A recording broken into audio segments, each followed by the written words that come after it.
Hello बच्चों, अभी हम पढ़ने वाले हैं बहुत ही interesting topic that is fertilisation and implantation. Okay, so बच्चों till now you all are very clear with the process of spermatogenesis कि स्पर्म कैसे बना, oogenesis दैट इज ओवा कैसे बना, and of course the menstrual cycle. Right, ये तीनों चीज आपको प्रॉपरली क्लियर है. सो बेसिकली हमने देखा कि हमारे पास एक मोटाइल सेल है दैट इज स्पर्म. एंड बच्चों आपको शायद पता होगा sperm is the only motile cell in human body. ठीक है, sperm is the only motile cell in human body. Okay, तो हमारा हैप्लॉइड स्पर्म रेडी है. सेल ही तो है ना, एक sperm is a cell only, है ना.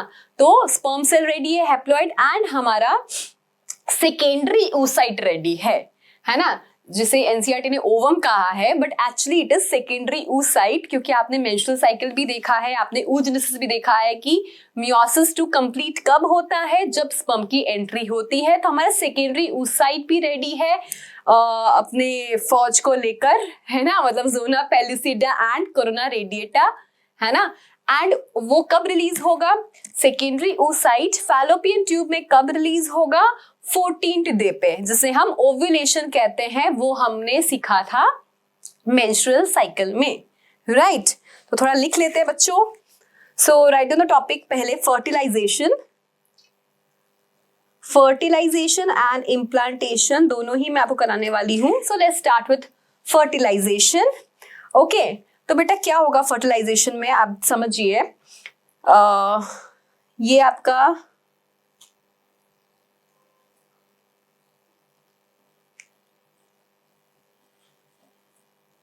मैं ऐसी रफ बना रही हूं, ठीक है.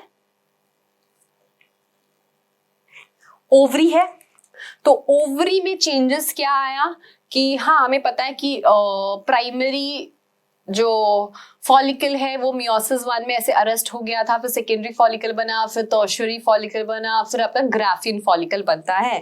तो basically this is your Graafian follicle which contain what, which has secondary oocyte, which has secondary oocyte. अब secondary oocyte बोल रही है, मैं ऐसे नहीं जाऊंगी फर्टिलाइजेशन के लिए, है ना. तो secondary oocyte के पास समझो ये secondary oocyte है ना, पूरा सेल ही है, एक secondary oocyte है. इसके पास में क्या है बच्चों, एक नॉन सेल्यूलर कवरिंग है. याद कर लीजिए, it is a non cellular covering known as zona pellucida. क्या बोलते हैं इसे, zona pellucida. It is a non cellular covering. It is made up of glycoprotein.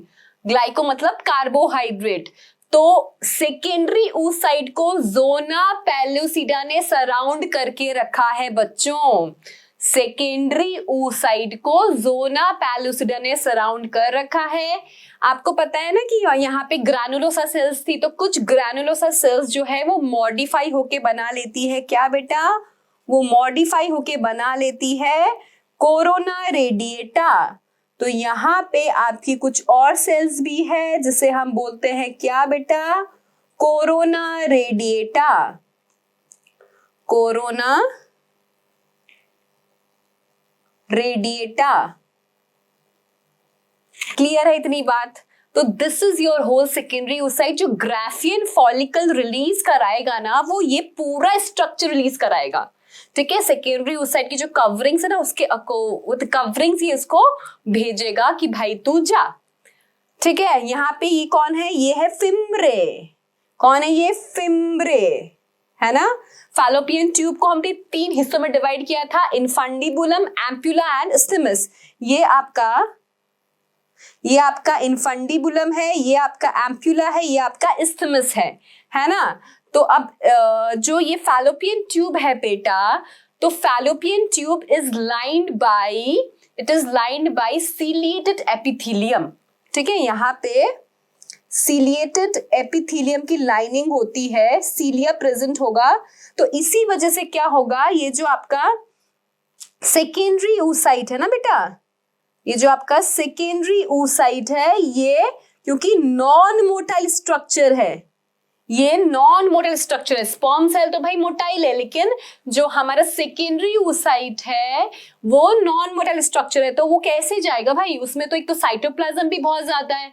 हमने देखा प्राइमरी oocyte में जो डिवीजन हुआ था that was the unequal division. एक छोटी सी पोलर बॉडी बन गई थी with very little amount of cytoplasm, and जो सेकेंडरी oocyte है वो तो हट्टा खट्टा है भाई, उसमें ज्यादा साइटोप्लाज्म है, नॉन मोटाइल सेल है ये। तो एपिथेलियम के जो सीलिया है ना वो बीट करेंगे एंड जो सेकेंडरी oocyte है वो आके प्रोपेल होगा, एंड सेकेंडरी oocyte यहाँ पे रहेगा। कहाँ यहाँ पे, मतलब एम्पुला रीजन में। ये एम्पुला रीजन में रहेगा फॉर 1 डे। ये एम्पुला रीजन में रहेगा सिर्फ 1 दिन के लिए, 1 दिन का मेहमान है ये, ठीक है। एम्पुला रीजन में जो सेकेंडरी oocyte है वो रहेगा सिर्फ 1 दिन के लिए। क्लियर इतना? ओके अब चलो, अब क्या करते हैं, अब बेटा अब हम स्पर्म की एंट्री करा देते हैं, ठीक है। अब हम स्पर्म की एंट्री करा देते हैं। तो बेसिकली यहाँ पे क्या होगा, पेनिस इंसर्ट होगा। This process is known as insemination.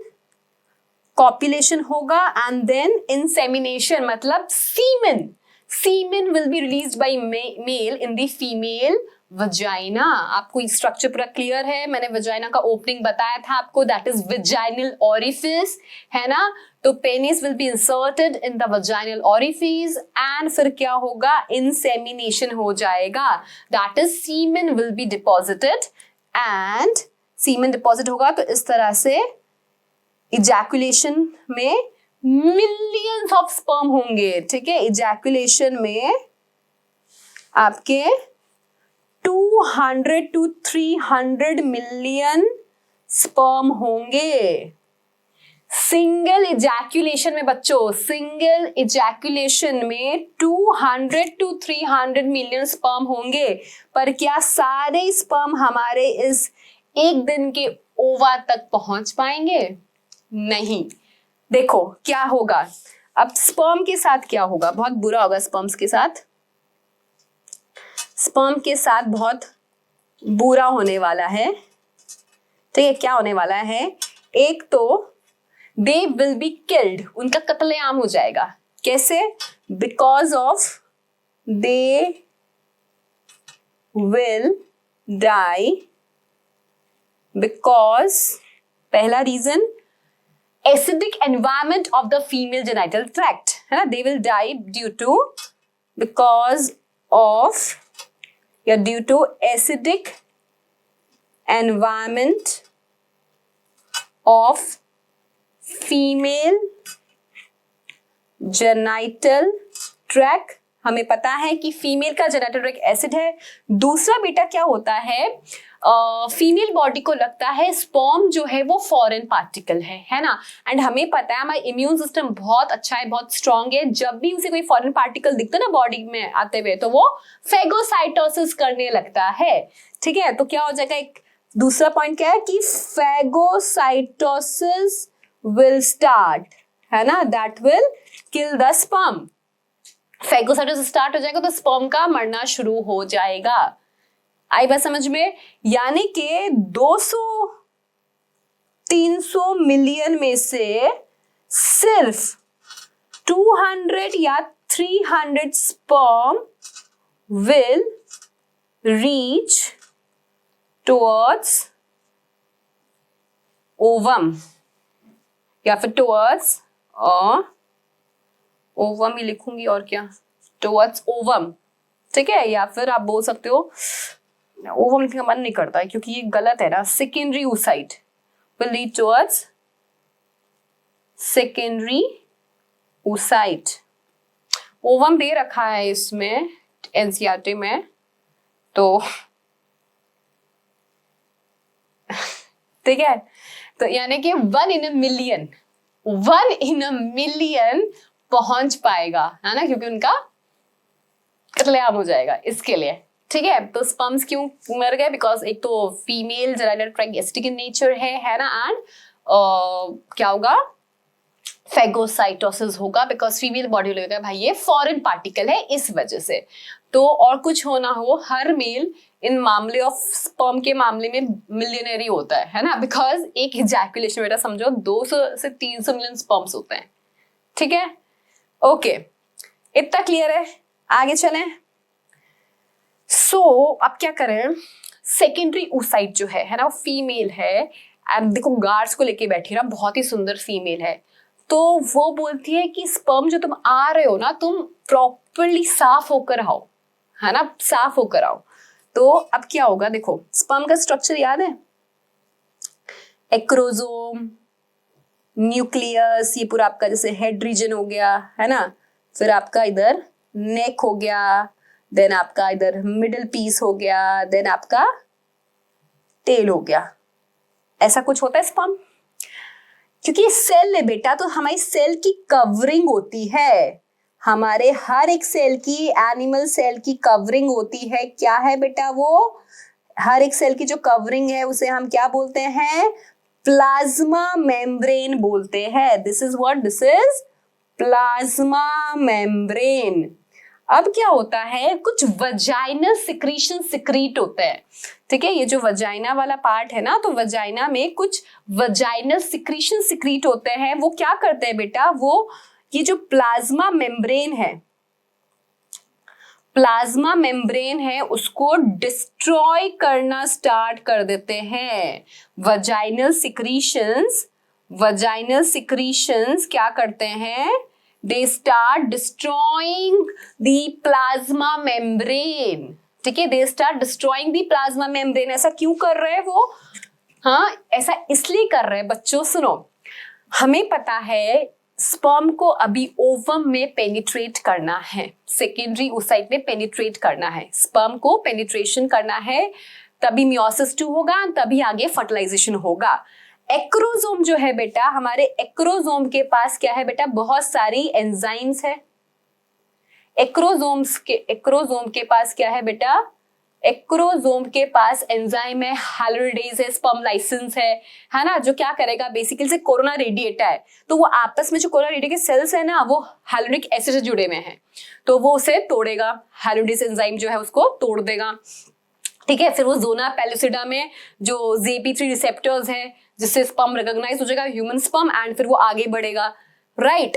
तो बेसिकली एक्रोजोम हमें चाहिए, एंड एक्रोजोम्स के एंजाइम जब रिलीज होंगे तभी क्या होगा, तभी वो सेकेंडरी से पेनिट्रेट होगा। जैसे ही वो पेनिट्रेट हुआ, हमारा मियोसिस 2 जो है वो कंप्लीट हो जाएगा, मियोसिस 2 जो है वो कंप्लीट हो जाएगा, एंड देन हमें ओवम मिल जाएगा, एंड देन आगे फर्टिलाइजेशन होगा बेसिकली।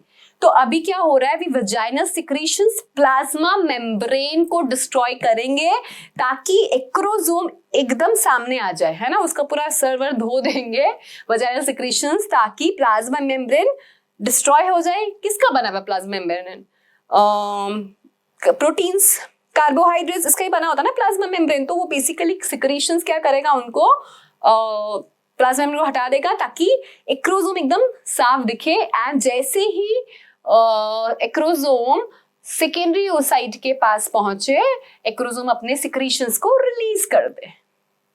Clear, okay. ये जो प्रोसेस है डिस्ट्रक्शन ऑफ प्लाज्मा मेम्ब्रेन, इस चीज को हम बोलते हैं क्या बेटा, इस चीज को हम बोलते हैं कैपेसिटेशन। इस चीज को हम बोलते हैं बेटा, दिस चीज इज नोन एज कैपेसिटेशन। बेटा इस चीज पे नीट पे बहुत क्वेश्चन आते हैं, कैपेसिटेशन, कि बेसिकली व्हाट इज कैपेसिटेशन। तो बेसिकली कैपेसिटेशन मतलब is the destruction of sperm plasma membrane, destruction of sperm plasma membrane, ठीक है। ये कहाँ होता है, नीट में ये क्वेश्चन आया था कि कैपेसिटेशन कहाँ होता है, तो बेटा कहाँ हो रहा है, ये फीमेल जेनाइटल ट्रैक्ट में, फीमेल बॉडी में हो रहा है ना। कैपेसिटेशन रिएक्शन कहाँ हो रहा है, कोई सोचे कि हाँ स्पर्म की बात हो रही, कैपेसिटेशन का क्या पता मेल बॉडी में हो रहा हो, नहीं। कैपेसिटेशन रिएक्शन जो होता है वो कहाँ होता है, वो फीमेल बॉडी में होता है। It occurs in female reproductive tract. ऐसा क्वेश्चन था कि कहाँ पे होता है, और उसका सही आंसर था फीमेल रिप्रोडक्टिव ट्रैक। तो आप याद रखना बेटा, क्वेश्चंस रिपीट होते हैं कितनी बार नीट में। अगर आपको ये क्वेश्चन आ जाए कि कैपेसिटेशन कहाँ होता है, तो आई होप आप कोई गलत नहीं करेंगे। आप लिख देंगे कि कैपेसिटेशन होता है फीमेल रिप्रोडक्टिव ट्रैक में। ठीक है, आप वही ऑप्शन टिक करेंगे। कैपेसिटेशन कहाँ होता है? फीमेल रिप्रोडक्टिव ट्रैक में। ये प्रोसेस इतना क्यों जरूरी है तो बताती हूं।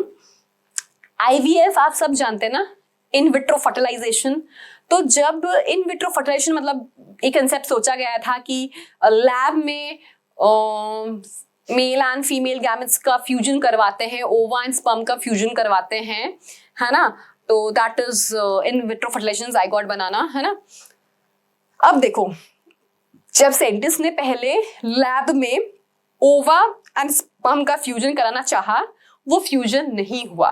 स्पर्म ओवम में पेनिट्रेट नहीं हुआ। यस, क्यों नहीं हुआ? बिकॉज कैपेसिटेशन नहीं हुआ था ना। प्लाज्मा मेम्ब्रेन तो थी, प्लाज्मा मेम्ब्रेन थी। तब जब तक प्लाज्मा मेम्ब्रेन है ना बेटा, जब तक प्लाज्मा मेम्ब्रेन है, एक्रोसोम अपने सिक्रीशंस कैसे बाहर निकालेगा? क्योंकि इधर प्लाज्मा मेम्ब्रेन है ना बेटा, प्लाज्मा मेम्ब्रेन है। तो जब तक प्लाज्मा मेम्ब्रेन है तब तक एक्रोसोम्स अपने सिक्रीशंस बाहर रिलीज नहीं कर सकता। So it is very necessary to remove this plasma membrane, to destroy this plasma membrane. फिर साइंटिस्ट लोगों ने कुछ रिएक्शंस किए, मतलब कुछ ट्रीटमेंट किया स्पर्म का, जिससे कैपेसिटेशन लैब में हुआ, मतलब जो प्लाज्मा मेम्ब्रेन है वो रिमूव की गई, and then it was allowed to fertilise with the ovum. तो फर्टिलाइजेशन हो गया, राइट। तो ये इससे आप समझ सकते हैं कि कितना जरूरी प्रोसेस है ये कैपेसिटेशन। तो फीमेल बॉडी में वजाइनल सिक्रीशंस में कुछ vaginal secretions contain some enzymes which destroys the plasma membrane and then capacitation reaction occur. तो फर्टिलाइजेशन में एक बहुत ही इंपॉर्टेंट प्रोसेस है। ठीक है, पहला तो आपको पता है, फर्स्ट वन इज इंसेमिनेशन, है ना। इंसेमिनेशन के बाद क्या होता है? कैपेसिटेशन, एंड देन जो आपका स्पर्म है दैट विल यूट्रस से फिर फैलोपियन ट्यूब के एम्पुलर रीजन में पहुंच जाएगा। बेटा एक एनसीईआरटी में लाइन है कि fertilization will occur when simultaneously the gametes will be released. ठीक है, साइमल्टेनियसली आना चाहिए। जैसे हाँ, ओवा है यहाँ पे, तो जब ओव्यूलेशन का दिन है उसी दिन अगर कॉपुलेशन होगा, इंसेमिनेशन होगा, तभी क्या होगा? Sperm will reach towards the ओवा। ओके, इतना क्लियर है? थोड़ा रीड कर ले चीजों को। चलिए, सबसे पहला सवाल कहाँ होता है? तो fertilization occur in the ampullary region of the fallopian tube. Fertilization कहाँ होता है बच्चों? Fertilization occur in the ampullary region of the fallopian tube. What is fertilization? The process of fusion of sperm and the ovum. Haploid cells, haploid क्या बोलते हैं इनको हम? Gamete is known as fertilization. Fusion of sperm and ovum is known as fertilization.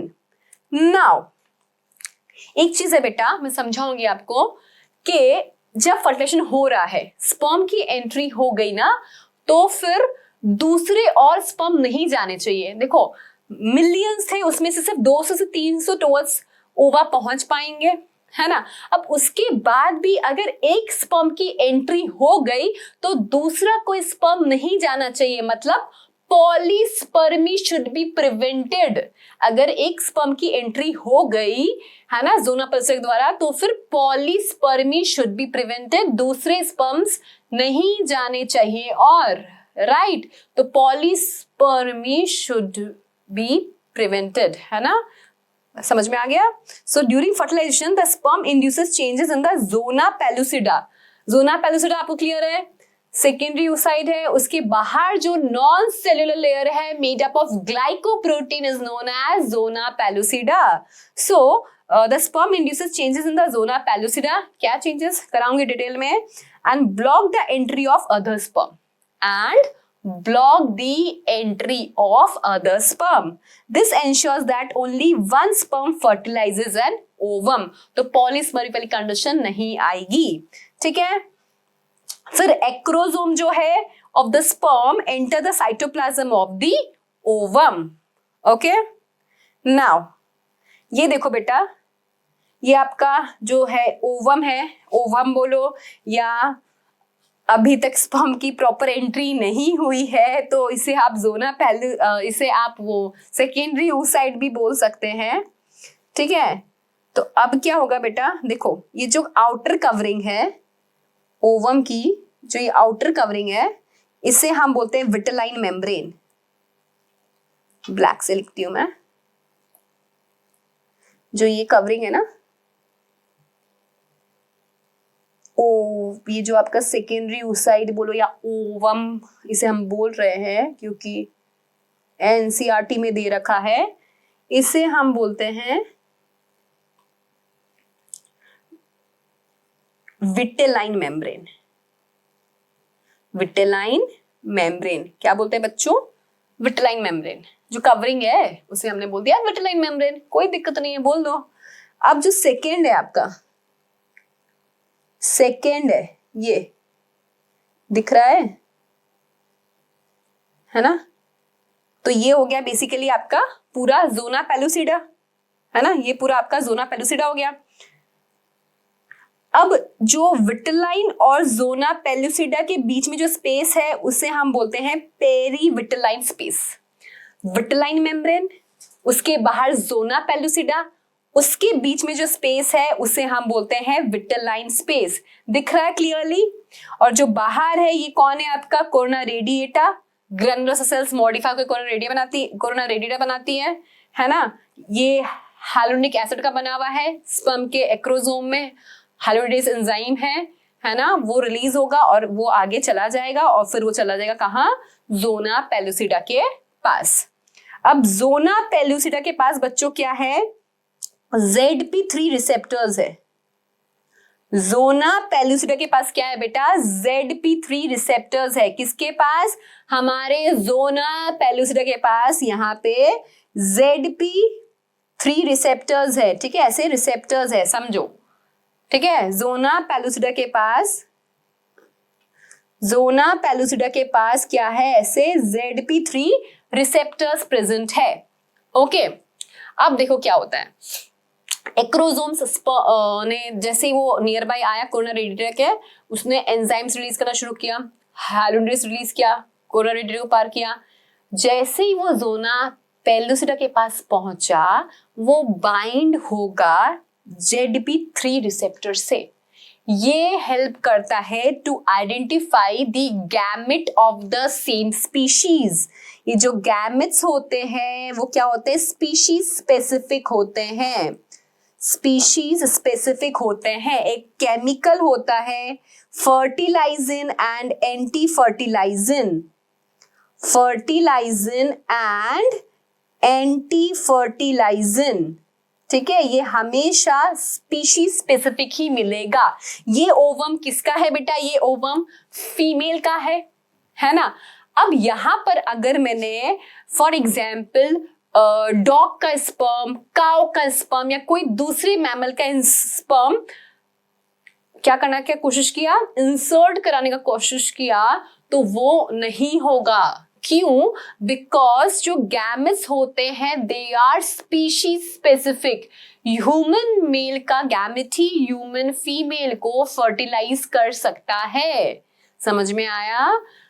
जो male gamete है वही female gamete को fertilize कर सकता है। स्पीशीज स्पेसिफिक होना चाहिए। आई बात समझ में? तो जो ZP3 रिसेप्टर्स है, जो आपके ZP3 रिसेप्टर्स है, जब स्पर्म वहां पे बाइंड होगा तब उसको लगेगा कि हाँ ये तो ह्यूमन मेल का ही स्पर्म है, ठीक है, इसको एंट्री दे देते हैं। ये तो ह्यूमन मेल का ही स्पर्म है, चलो इसको एंट्री दे देते हैं। जैसे ही जोना पेलुसिडा को डिस्ट्रॉय करके स्पर्म एंट्री लेगा, स्पर्म का हेड यहाँ पे आया, स्पर्म का हेड यहाँ पर आया, जो आपकी जैसे मतलब बेसिकली यहाँ पे एंट्री हुई किसकी? न्यूक्लियस की, है ना। स्पर्म क्या करेगा? एक्रोसोम तो पूरा टूट जाएगा, एक्रोसोम पूरा टूट जाएगा और यहाँ पे जो न्यूक्लियस है यहाँ पर जो न्यूक्लियस है वो रिलीज हो जाएगा। स्पर्म है ना बेटा, स्पर्म, ये स्पर्म का एक्रोसोम पूरा टूट जाएगा और यहाँ पे क्या है, न्यूक्लियस है। तो जैसे न्यूक्लियस बेसिकली यहाँ पे रिलीज होगा, विटेलाइन मेम्ब्रेन जो है, विटेलाइन मेम्ब्रेन जो है वो क्या होगी, वो डीपोलराइज हो जाएगी। विटेलाइन मेम्ब्रेन जो है वो क्या होगी, डीपोलराइज हो जाएगी। डीपोलराइजेशन होने से क्या होगा, पॉलीस्पर्मी विल बी प्रिवेंटेड, मतलब now no more sperm will be allowed to enter in the secondary oocyte। Clear हुई बात? देखो फिर से बताती हूँ, स्पर्म की एंट्री हुई है ना, कैपेसिटेशन हो चुका है इस स्पर्म का, फिर वो एंट्री किया, समझो ये जैसे ये स्पर्म है, इसका क्या हो चुका है, इसका कैपेसिटेशन हो चुका है। कैपेसिटेशन होने के बाद क्या हुआ, इसकी एंट्री हुई, एक्रोसोम ने अपनी एंजाइम्स रिलीज की, उसने कोरोना रेडिएटर को तोड़ा, फिर ज़ोना पैलुसिडा के रिसेप्टर से रिकॉग्नाइज किया, फिर उसने अपना जो ये न्यूक्लियस है ये अंदर दे दिया। जैसे ही न्यूक्लियस अंदर गया, विटेलाइन मेम्ब्रेन डीपोलराइज हो जाएगा and this will prevent polyspermy। This will prevent polyspermy। And जो जोना पैलुसिडा है बेटा, वो भी बहुत कैसा, एकदम हार्ड सीमेंटेड कवरिंग है, ये बात याद रखना है ना। पॉलीस्पर्मी प्रिवेंट हो जाएगा, एक तो ये हो जाएगा। दूसरा क्या होगा, ये जो सेकेंडरी oocyte है, इसी के कुछ सेल्स क्या करेंगे, they will release some enzyme, they will release certain enzymes that will destroy ZP3 receptors, जो ZP3 receptors है उसको ये केमिकल्स क्या करेगा, तोड़ना शुरू कर देगा। तो ये भी क्या हो गया, ये भी एक तरीका हो गया टू प्रिवेंट पॉलीस्पर्मी, क्योंकि जब ZP3 रिसेप्टर्स ही नहीं होंगे, तो नया स्पर्म कैसे आएगा। समझ में आ गया? ये इजी है कंसेप्ट। ओके चलें फिर आगे थोड़ा। तो देखो बच्चों, इस तरह का कुछ हमें स्ट्रक्चर दिखता है। ये है स्पर्म, ये एक्रोसोम है, इट हैज डाइजेस्टिव एंजाइम्स, ठीक है। न्यूक्लियस है कंटेनिंग 23 क्रोमोसोम। ये नेक रीजन है, नेक रीजन ने लेबल नहीं किया है, बहुत काम का इसमें एक सामान है मेरे पास। डिस्टिल ने तो एक्सियल फिलामेंट बना लिया है। एक इंपॉर्टेंट चीज है यहाँ पे मेरे पास, प्रोक्सिमल सेंट्रियोल, जिसका काम मुझे बहुत ही जल्द आने वाला है ना। जो फर्स्ट क्लीवेज जाइगोट में कराएगा वो प्रोक्सिमल सेंट्रियोल ही कराएगा, है ना। तो ये आपका मिडिल पीस हो गया, जिसमें माइटोकॉन्ड्रिया और ये फ्लैजिला, जिसकी वजह से जो एक स्पर्म है वो मोटाइल है ना। Sperm is the only motile cell. तो ये देखो बेटा किस तरह से स्पर्म एंट्री करता है, हाउ, राइट।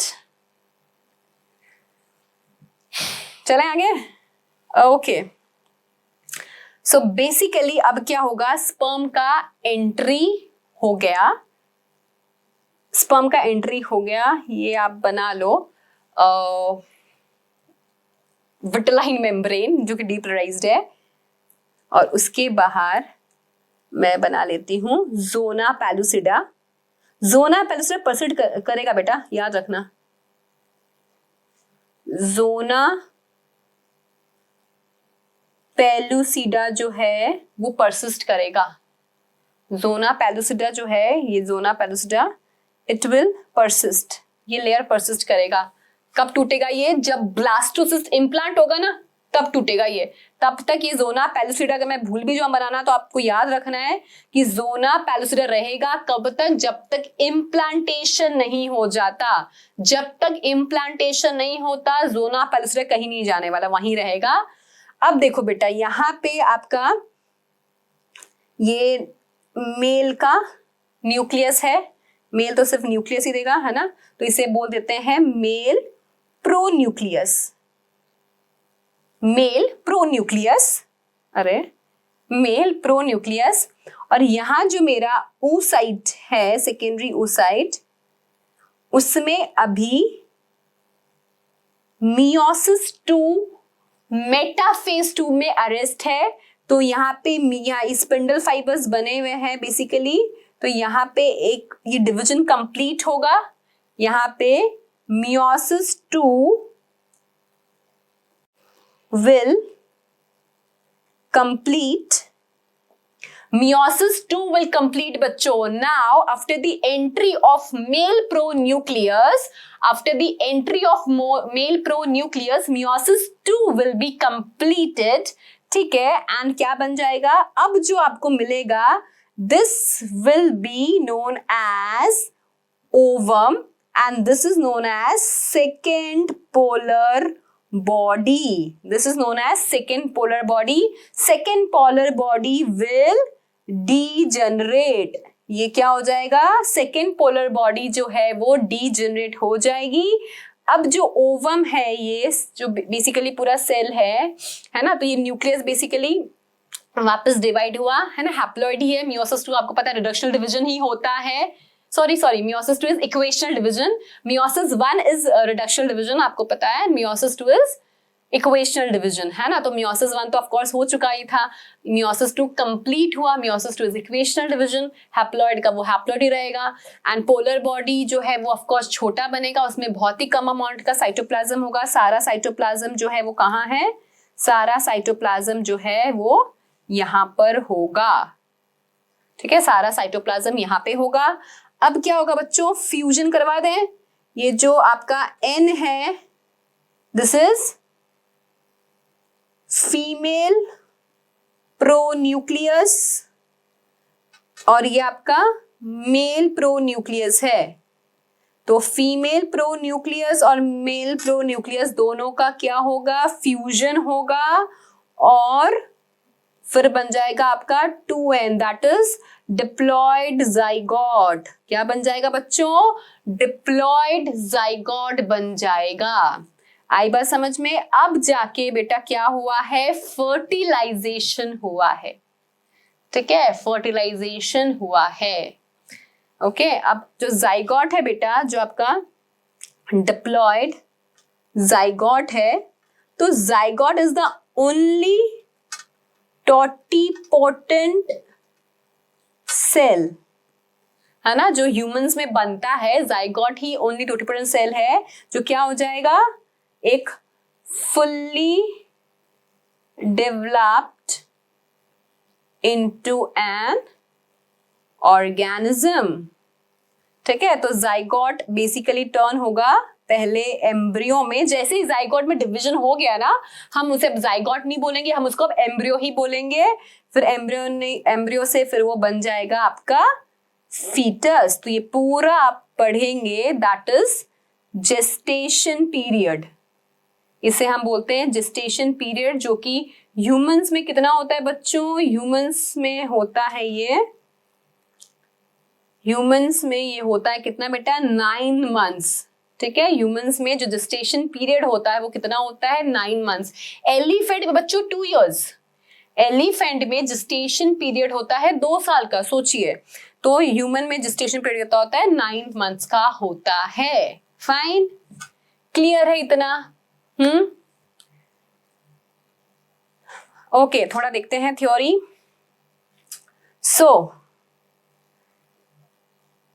डायग्राम के हिसाब से समझा देती हूँ फिर से आपको। ये आपका वजाइना है, ठीक है, सर्विक्स, ओके, वजाइना, सर्विक्स, जो नैरो पार्ट ऑफ यूट्रस होता है, दिस इज यूट्रस। यूट्रस के 3 लेयर है। आउटर लेयर इज पेरीमेट्रियम, जो आउटर मोस्ट लेयर है वो पेरीमेट्रियम है। जो सेकेंड लेयर है दैट इज एंडोमेट्रियम, और sorry second layer is myometrium, and जो थर्ड रेड से किया हुआ है वो है एंडोमेट्रियम, राइट। अब देखो क्या हुआ, इंसेमिनेशन हुआ बच्चों, इंसेमिनेशन हुआ एंड स्पर्म देखो मूव करेगा, यूट्रस से ट्रैवल कर करके ये जाएगा यहाँ पे फैलोपियन ट्यूब में, है ना। फैलोपियन ट्यूब के एम्प्यूलर रीजन में, बेसिकली फैलोपियन ट्यूब के एम्प्यूलर रीजन में क्या होगा, फर्टिलाइजेशन होगा। ये आपका नीट का क्वेश्चन बन सकता है। इस तरह से ये क्या है आपका सेकेंडरी oocyte है बेसिकली, इसको स्पर्म ऐसे सराउंड कर लेंगे, है ना। फिर हेड जो है वो जाएगा, जैसे ही जाएगा एक डिप्रेशन हो जाएगा विट्लाइन मेम्ब्रेन में, डीपोलराइजेशन हो जाएगा and further entry of sperm नहीं होगा, मतलब polyspermy will be prevented, polyspermy will be prevented, है ना। एंड देन यहाँ पे मेल प्रोन्यूक्लियस, देखो ये कौन है आपका, मेल प्रोन्यूक्लियस, है ना। यहाँ पे भी क्या हो गया, मियोसिस 2 कंप्लीट हो जाएगा and this will be your female pronucleus and क्या होगा, दोनों का बच्चों फ्यूजन हो जाएगा, that is termed as fertilization. अब हो गया क्या, फर्टिलाइजेशन। क्लियर?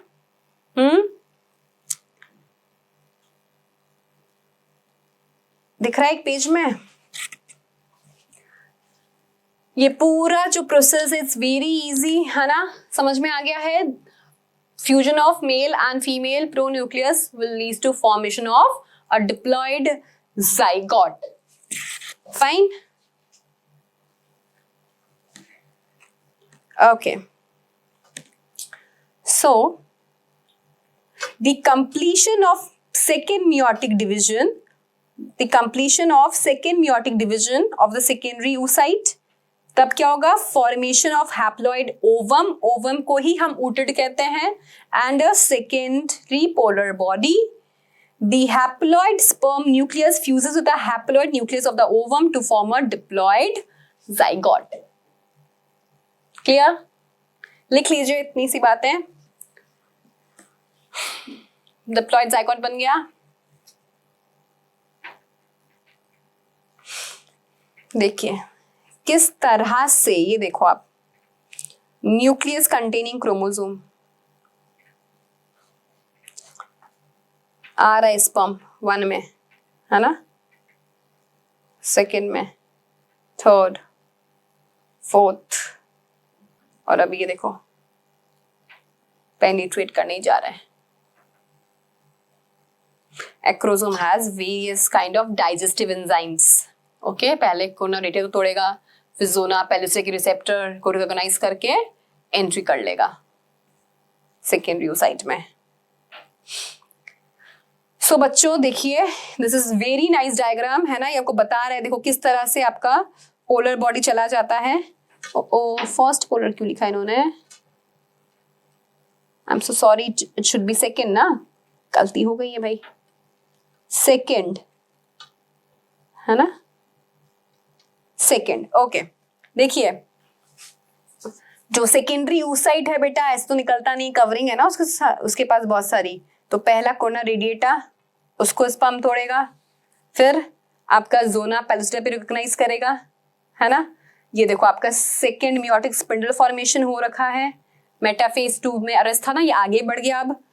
ठीक है, अब क्या होगा, बनेगा आपका क्या, ये एक secondary oocyte will become ova या ovum या ooted एंड एक पोलर बॉडी बनेगी, एक पोलर बॉडी मिलेगी. पोलर बॉडी इस तरह से निकल जाएगी, डिजेनरेट हो जाएगी, और ये आपका पूरा कौन है, ओवम है. Now this will be called as ovum.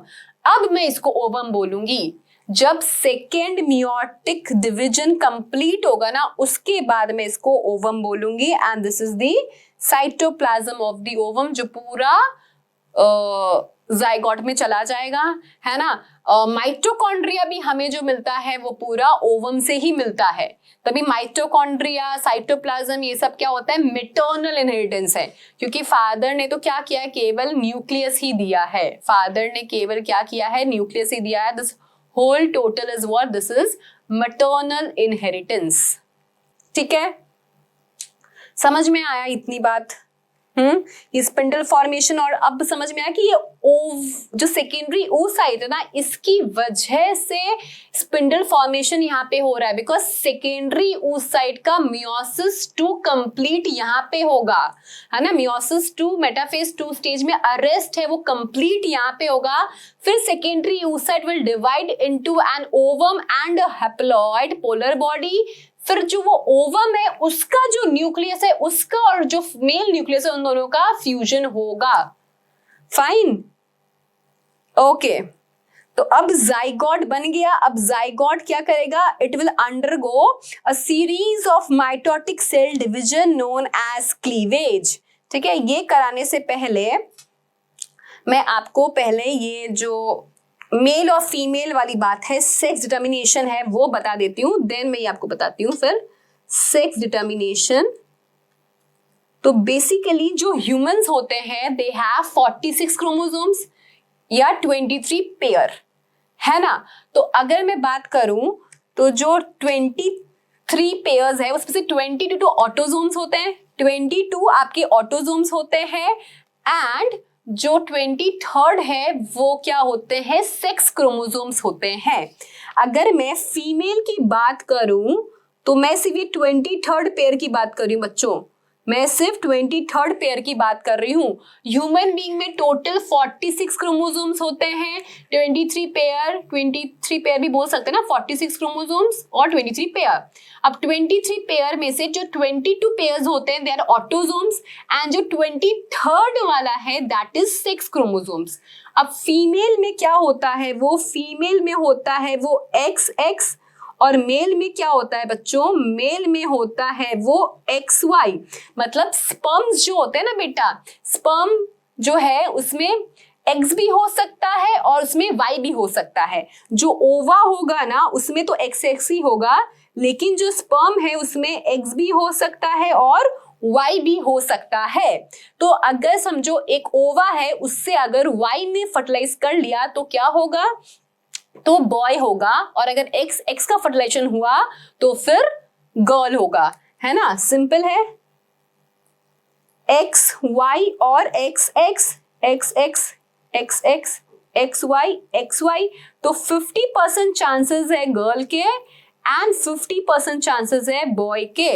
तो पहले बच्चों अगर मैं बात करूं पुराने जमाने में फीमेल्स को ब्लेम किया जाता था कि भाई तुमने तो लड़की पैदा कर दी, बट जो सेक्स डिटरमाइन करते हैं वो ऐसा किसी के हाथ में भी नहीं होता है ना। मेल को थोड़ी ना पता कि भाई कौन सा स्पर्म फर्टिलाइज करेगा बेसिकली, बट जो सेक्स डिटर्मिनेशन होता है मतलब वो डिपेंड करता है फादर पे, कि फादर का कौन सा क्रोमोसोम बेसिकली, मतलब कौन सा स्पर्म बेसिकली क्या हुआ है? फर्टिलाइज हुआ है। न्यूक्लियस में क्या है? एक्स है या फिर वाई है, उस पे डिपेंड करता है। तो फीमेल्स को ब्लेम नहीं किया जाना चाहिए। और वैसे ही बच्चों आज के टाइम पे male and female both are equal, है ना। आज फिर भी देखो बेटा इंडिया में कहीं ना कहीं कितने हिस्सों में ऐसी मेंटालिटी है ना। आज भी ऐसा है कि अरे फीमेल मतलब बॉर्न हो गई, गर्ल बॉर्न हो गई, but there should not be any kind of difference, है ना। They both are equal. And देखो इक्वल चांसेस होते हैं जब फर्टिलाइजेशन होता है, तो 50% चांसेस है किसके? गर्ल के, एंड 50% चांसेस है किसके बेटा? बॉय के। तो इक्वल चांसेस ही होते हैं, बट जो सेक्स डिटरमाइन होता है वो मदर नहीं करती, depends on the father, because father का जो 23rd पेयर है that is X and Y, and Y की वजह से क्या होता है?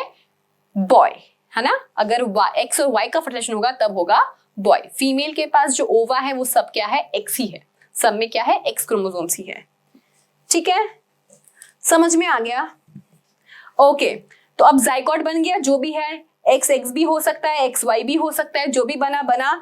अब उसमें क्या होगा? माइटोटिक डिवीजन होगा, उसे हम बोलते हैं क्लीवेज। अब बेटा जो फर्स्ट माइटोटिक डिवीजन होगा वो कौन कराएगा? वो कराएगा कौन? वो कराएगा आपका प्रॉक्सिमल सेंट्रियोल। याद रखना, अब प्रॉक्सिमल सेंट्रियोल कहाँ था? प्रॉक्सिमल सेंट्रियोल जो है वो स्पर्म के नेक में प्रेजेंट था। प्रॉक्सिमल सेंट्रियोल जो है वो स्पर्म के नेक में प्रेजेंट था। फर्स्ट क्लीवेज जो है वो कौन कराएगा? फर्स्ट क्लीवेज जो है वो प्रॉक्सिमल सेंट्रियोल कराएगा। कैसा होता है ये क्लीवेज? होलोब्लास्टिक क्लीवेज होता है बेटा। जो ह्यूमंस में क्लीवेज होता है ना, that is holoblastic cleavage, complete cleavage होता है। देखिए, चलो है ये यहाँ पे देखिए, ये फर्स्ट है, स्पर्म एंड ओवम का फ्यूजन हो रहा है, ये जाइगोट बन गया। एंड ये थर्ड नंबर पे क्या, जैसे जो फर्स्ट क्लीवेज है वो कंप्लीट हुआ, है ना। तो ये माइटोटिक ही है, बट इसमें क्या है, इसे क्लीवेज क्यों बोलते हैं? इस माइटोटिक डिवीजन को क्लीवेज क्यों बोलते हैं? बिकॉज जो सेल का साइज है ना वो सेम ही रहेगा।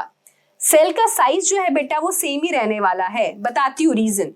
मैंने आपको कहा था कि जोना पेलुसिडा, बच्चों याद रखना, जोना पेलुसिडा याद रखना कहा था। ये जो जाइगोट बना इसके सराउंडिंग जोना पेलुसिडा है। ये जो आपका 2 सेल स्टेज आया इसमें भी क्या है, जोना पेलुसिडा है। ये जो 4 सेल आया इसमें भी जोना पेलुसिडा है। मोरुला आया, जोना पेलुसिडा है।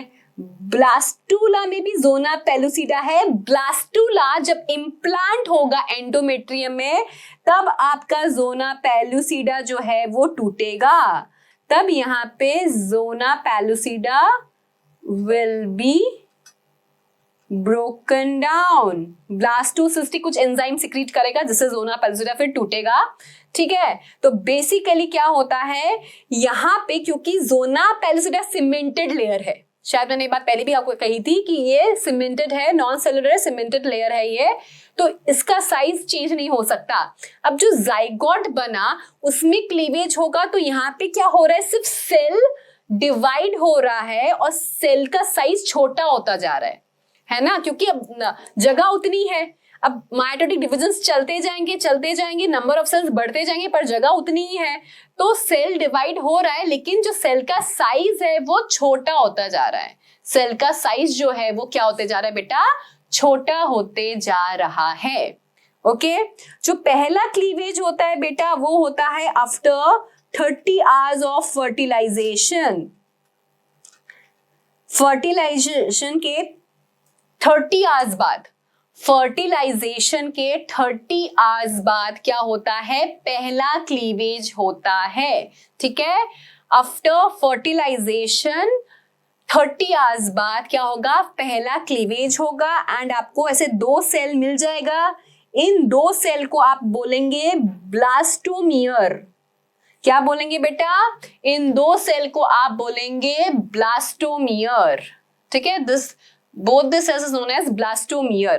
बेटा एक क्वेश्चन आया था कि जो जाइगोट का साइज है और जो इधर आपका ब्लास्टोसिस्ट का साइज है, क्या वो सेम होता है और डिफरेंट होता है, या फिर ये मोरुला आया था, मुझे अच्छे से याद नहीं, मोरुला या ब्लास्टोसिस्ट का एक क्वेश्चन था कि जो जाइगोट का साइज है और इनका साइज है वो सेम होता है कि अलग होता है। तो बेटा साइज सेम होगा, है ना। जब तक जोना पेलुसिडा है तब तक साइज सेम ही होगा, बिकॉज सिर्फ इंटरनली सेल्स क्या हो रही है, डिवाइड हो रही है।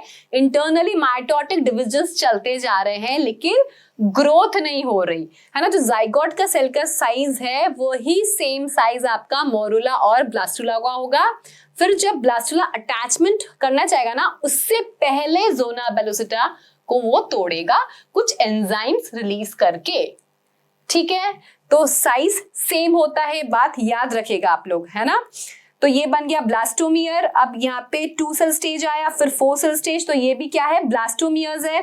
फिर 8 सेल, है ना। अब जो 8 to 16 होता है सेल स्टेजेस उसे हम मोरुला कहते हैं, और फिर जो 32 सेल स्टेज आता है उसे हम ब्लास्टुला कहते हैं। ब्लास्टुला स्टेज में ही क्या होता है बेटा, इम्प्लांटेशन होता है, ये बात याद रखना। ब्लास्टुला स्टेज में ही, ब्लास्टुला स्टेज, उस स्ट्रक्चर को हम, इस स्ट्रक्चर को हम क्या बोलेंगे, स्ट्रक्चर को हम ब्लास्टोसिस्ट बोलते हैं, स्ट्रक्चर को हम ब्लास्टोसिस्ट बोलते हैं। एंड ब्लास्टोसिस्ट का इम्प्लांटेशन होगा, कहाँ होगा बच्चों, इम्प्लांटेशन एंडोमेट्रियम में। यूट्रस की जो इनर लाइनिंग है ना, एंडोमेट्रियम, उसमें इम्प्लांटेशन हो जाएगा। ठीक है, एंडोमेट्रियम में बेसिकली क्या होगा, इम्प्लांटेशन हो जाएगा। आई बात समझ में? ब्लास्टुला के बाद फिर अब इम्प्लांटेशन हो गया, इम्प्लांटेशन के बाद फिर गेस्ट्रुला, न्यूरोला, ऐसे स्टेजेस आते जाती है। आई बात समझ में? इम्प्लांटेशन कब होता है? इम्प्लांटेशन होता है बेटा 7th डे पे। जिस समझो फर्टिलाइजेशन हुआ उसके 7 दिन बाद क्या होगा? इम्प्लांटेशन होगा। जैसे पहला क्लीवेज हुआ कब बेटा? After 30 hours. फिर वापस क्लीवेज, जैसे 4 सेल, फिर वापस 8 सेल, फिर 16, फिर 32, है ना? तो ऐसे करके इम्प्लांटेशन होगा ब्लास्टोसिस्ट में। कब होता है? 7 डे। इम्प्लांटेशन होता है 7 डे पर। Fine, okay. So day 1 zygote है हमारा। डे 1 में कौन है हमारा? जाइगोट है। क्या हुआ जाइगोट में? माइटोसिस टाइप, मतलब माइटोसिस विच टाइप? क्लीवेज हुआ, है ना? फिर डे 2 आया, फिर माइटोसिस 4 सेल बन गई, फिर 8 to 16 सेल स्टेज को हम मोरुला कहते हैं। डे 3, है ना? अब ये ब्लास्टोसिस्ट रेडी है बनके। अब देखो ब्लास्टोसिस्ट कैसे अरेंज करता है खुद को। ब्लास्टोसिस्ट एक तो आपको याद रखना है, ये 32 सेल स्टेज होता है। Blastocyst is 32 cell stage. Blastocyst is 32 cell stage. अब जो सेल है खुद को अरेंज कर लेती है, एक आउटर लेयर बनाती है, उसे हम बोलते हैं ट्रोफोब्लास्ट। आउटर लेयर बनाती है जिसे हम बोलते हैं ट्रोफोब्लास्ट। आउटर लेयर क्या करेगी बेटा? एक हार्मोन रिलीज करेगी जिसे बोलते हैं HCG। ठीक है? Human chorionic gonadotrophin, full form है human chorionic gonadotrophin. Okay, then ये है आपका inner cell mass. It is going to form your future embryo. ठीक है, इनर सेल मास। और ये बीच में कैविटी है फ्लूइडिफिल, जिसे हम बोलते हैं ब्लास्टोसील कैविटी, जिसे हम क्या बोलते हैं? Blastocoel cavity. ओके, जो ट्रोफोब्लास्ट HCG सिक्रीट कर रहा है, इतना इंपॉर्टेंट क्यों है? सी, आपको पता है कि आजकल प्रेगनेंसी के होम किट भी आते हैं ना, यूरिन टेस्ट करके पता चलता है कि हाँ कि फीमेल इज प्रेग्नेंट और नॉट। तो क्या होता है, ये ट्रोफोब्लास्ट बन गया, है ना? कब बन जाता है ये? मतलब डे 5, इम्प्लांटेशन 7 डे पे होता है, बट ये ऐसे डे 5 पे ऐसे बन जाता है। उसके बाद वो आगे मूव करता है, फिर जाके इम्प्लांटेशन होता है। तो जब ट्रोफोप्लास्ट बन गया, मतलब 7 दिन बाद ही एक्चुअली बोलते हैं कि करना चाहिए टेस्ट, तभी पता चलेगा। तो ट्रोफोप्लास्ट ये हार्मोन रिलीज करता है, एंड अगर यूरिन में ये हार्मोन रिलीज हुआ, इसका मतलब female is pregnant. Basically kit में जब टेस्ट करेंगे ना, तो अगर ये हार्मोन रिलीज हुआ, यूरिन टेस्ट करते हैं, तो अगर यूरिन में ये हार्मोन हुआ तो क्या होगा? वो टेस्ट क्या होगा? पॉजिटिव आएगा। तो तुरंत ही आफ्टर फर्टिलाइज, मतलब तुरंत ही आफ्टर कॉपुलेशन अगर टेस्ट करेंगे तो रिजल्ट नेगेटिव ही आएगा, है ना? तब रिजल्ट नेगेटिव आएगा। रिजल्ट कब आएगा? जब आप कॉपुलेशन के 7 डे बाद टेस्ट करते हैं, तभी पता चलेगा कि फीमेल इज प्रेग्नेंट और नॉट। Fine, okay. ये HCG हमें दूसरा काम क्या आता है? मैंने आपको कहा था कि progesterone is known as pregnancy hormone. अगर फर्टिलाइजेशन हुआ है बेटा, तो प्रोजेस्टेरॉन का बॉडी में रहना बहुत जरूरी है, बिकॉज प्रोजेस्टेरॉन क्या करता है? प्रोजेस्टेरॉन जो है प्रेगनेंसी मेंटेन करके रखता है। ठीक है, यूट्रस को मतलब प्रॉपरली रखता है, ताकि क्या हो, मिसकैरेज या ऐसा कुछ नहीं हो जाए। ओके, तो बेसिकली क्या होता है, प्रोजेस्टेरॉन हमें, हमारी बहुत नीड है। सोर्स ऑफ प्रोजेस्टेरॉन क्या है मेरे पास अभी? Corpus luteum. ठीक है, सी ये क्या हुआ? 14th डे पे ओव्यूलेशन हुआ। 14 डे पे ओव्यूलेशन हुआ। ओके, एंड उसके बाद क्या हुआ? ये ग्राफियन फॉलिकल जो है, ग्राफियन फॉलिकल क्या करेगा बेटा? ग्राफियन फॉलिकल एक स्ट्रक्चर बना देगा जिसे हम बोलते हैं corpus luteum. And corpus luteum जो है वो क्या करता है? कॉर्पस ल्यूटियम जो है वो कॉर्पस ल्यूटियम जो है वो प्रोजेस्टेरॉन और एस्ट्रोजन दोनों सिक्रेट करता है, फिर एस्ट्रोजन का नेगेटिव फीडबैक जाता है ना, हमें पता है। अब प्रोजेस्टेरॉन जो है वो चाहिए हमें, एंड कॉर्पस ल्यूटियम ही क्या कर रहा है, प्रोजेस्टेरॉन बना रहा है। तो एसजीजी क्या करता है बेटा, ये कॉर्पस ल्यूटियम को मेंटेन करके रखता है टिल 3 मंथ्स। क्यों 3 मंथ्स मैंने बोला, क्योंकि उसके बाद तब प्लेसेंटा बन जाएगा। उसके बाद क्या होगा, प्लेसेंटा बन जाएगा। प्लेसेंटा फॉर्मेशन स्टार्ट हो जाएगा, जैसे ही ब्लास्टोसिस्ट इम्प्लांट हुआ ना तो प्लेसेंटा फॉर्मेशन स्टार्ट हो जाएगा, लेकिन उसे पूरा बनते बनते 3 महीने लग जाएंगे। तो 3 महीने तक सोर्स ऑफ प्रोजेस्टेरॉन क्या रहेगा, बाद में तो प्लेसेंटा बना लेगा प्रोजेस्टेरॉन, लेकिन 3 महीने तक भाई कौन बनाएगा। तो बेसिकली 3 महीने तक कॉर्पस ल्यूटियम क्या करता है बच्चों, 3 महीने तक कॉर्पस ल्यूटियम जो है वो प्रोजेस्टेरॉन बनाता है।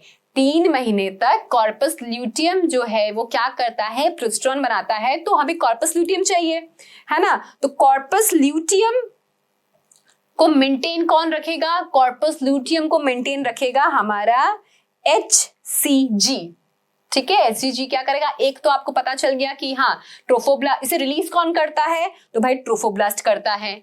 रिलीज कौन करता है, HCG ट्रोफोब्लास्ट करता है। ट्रोफोब्लास्ट क्या करता है, कॉर्पस ल्यूटियम को मेंटेन करके रखता है ताकि प्रोजेस्टेरॉन बॉडी में रहे, है ना, ताकि प्रोजेस्टेरॉन बॉडी में रहे। प्रोजेस्टेरॉन की नीड है बेटा हमें to maintain the pregnancy.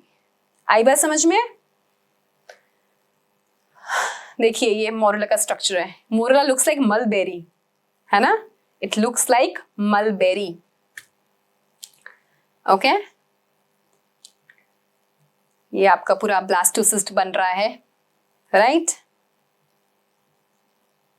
So the cells of blastocyst arrange into outer trophoblast and an inner cell mass. The trophoblasts get attached to the uterine endometrium, and this process is called implantation, and this will lead to pregnancy. और inner cell mass basically आपका differentiate होगा to form embryo. inner cell mass जो है वो क्या होगा बेटा, differentiate होगा, क्या करने के लिए, एम्ब्रियो बनाने के लिए। ठीक है, inner cell mass will get differentiated to form the embryo. Trophoblast का एक इंपॉर्टेंट फंक्शन है, एसजीजी रिलीज करता है। ये क्या करता है, कॉर्पस ल्यूटियम को मेंटेन करके रखता है। ये कॉर्पस ल्यूटियम को मेंटेन करके रखता है। Corpus luteum is the source of progesterone. ठीक है, and trophoblast get attach to the uterine endometrium. समझ में आए ये बात? ओके, सो बच्चों यहाँ पे जो कैविटी बनी है, कौन सी कैविटी है बेटा, क्या नाम है इसका, कैविटी का, इस कैविटी का नाम है ब्लास्टोसील, है ना। ये कैविटी कैसे बनी ये बताती हूँ मैं आपको। सो देखो क्या हुआ, एक तो मैंने आपको बताया कि कॉर्पस ल्यूटियम मेंटेन रहेगा, तो ये वाला काम कहाँ हो रहा है, ये वाला काम हो रहा है आपके ओवरी में, है ना। हमने देखा ना मेंस्ट्रुअल साइकिल में 2 जगह इवेंट्स चलते हैं, एक ovarian events and another one is uterine events. तो आपका जो ओवरी है बेटा उसमें अभी कॉर्पस ल्यूटियम का स्ट्रक्चर मेंटेन रहेगा। अब अगर मैं बात करूं एंडोमेट्रियम की, तो एंडोमेट्रियम में क्या चल रहा है, एंडोमेट्रियम में चल रहा है बेटा सिक्रीटरी फेज। जैसे आपने किया ना, आपका जो है ये 14th डे पे ओव्यूलेशन होता है। ओव्यूलेशन के पहले चलता है यूट्रस में प्रोलिफरेटिव फेज, और ओव्यूलेशन के बाद चलता है सिक्रीटरी फेज, है ना। ओव्यूलेशन के बाद क्या चलता है, एंडोमेट्रियम में सिक्रीटरी फेज। अब 14 डे पे समझो फर्टिलाइजेशन हो गया, तो अब आगे क्या होगा, आगे यूट्रस में क्या होगा, आगे यूट्रस में सिक्रीटरी फेज चलेगा।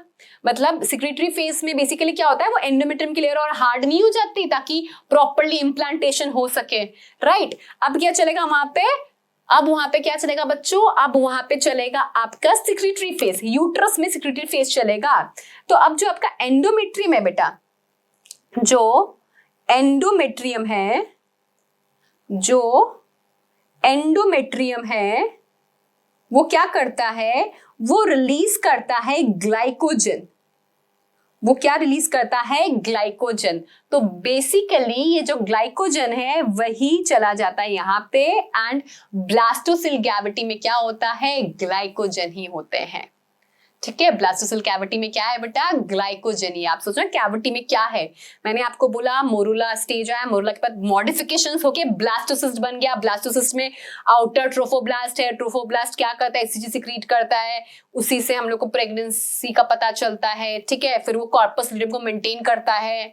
ठीक है, फिर इनर सेल मास जो है आपका फ्यूचर एम्ब्रियो बनाएगा, है ना, कैसे बनाएगा सब बताऊंगी मैं अभी आपको। डिफरेंशिएट होगा वो पूरा, एपीब्लास्ट, हाइपोब्लास्ट, बहुत कुछ है। तो inner cell mass in short आप बोल सकते हैं, क्योंकि आपकी एनसीईआरटी की लाइंस है ना, तो आपको ये याद करना है। अगर आपसे पूछ ले एग्जाम में कि एम्ब्रियो कौन बनाएगा भाई, तो inner cell mass is going to form your future embryo. अब ये जो ब्लास्टोसेल कैविटीज में है क्या बेसिकली, तो एंडोमेट्रियम जो ग्लाइकोजन बनाता है ना, बस वही बेसिकली बढ़ता जाता है, and that is your blastocoel cavity. Okay, आया समझ में ये बात। तो ट्रोफोब्लास्ट आपको पता है यूट्राइन वॉल से अटैच होगा, एंड आपका inner cell mass is going to form the future embryo, है ना, and this is your implantation which will occur on 7th day. Fine? Okay, thank you.